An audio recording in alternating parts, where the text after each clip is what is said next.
Sandra Flores asks, if a person is losing faith, what would you say to them to help them come back to the Lord's Word? Sandra Flores, thank you for asking this question. I really appreciate it. This is a very good question. I think a lot of people, a lot of us can keep reminding ourselves of the answer. Let me answer this question in two ways. The first way is that don't put anyone else's salvation on you, okay? Anyone else's salvation, spiritual walk, spiritual life is not your fault. It is their own fault. And the fault of God, of course. And let me get back to that. Only the Holy Spirit can drive someone back to God, drive someone back, work in someone's heart and do that. Okay, so let me just put that aside. That's the first thing. The Holy Spirit does and works and moves people, not us. We are not the authors of any kind of salvation. If we were, people would be getting unsaved all the time, all right?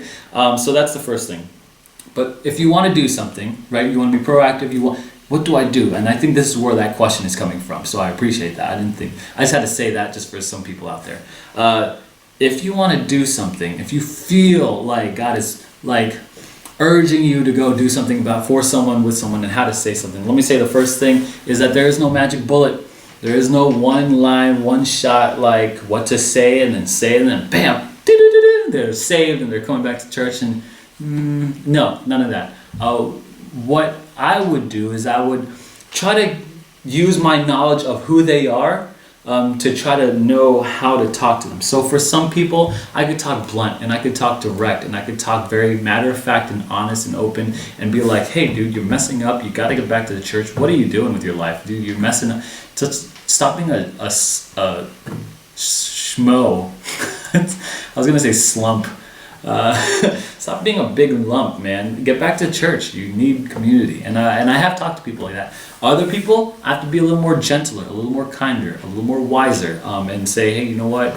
How's it going? And really get into their lives. Other people, I got a trick. I just got a trick. I don't know. Like, maybe this is wrong. Maybe this is a bad way to answer this. But there's some people where I'll be like, hey, man, come to church, it's gonna be fun. It's good, we're playing a lot of basketball and we're playing basketball, then surprise devotion, like I don't know, like you help me without a ministry or something. So some people I gotta do that, some other people I gotta bribe. Hey, I'll give you candy, kid. Come on, man.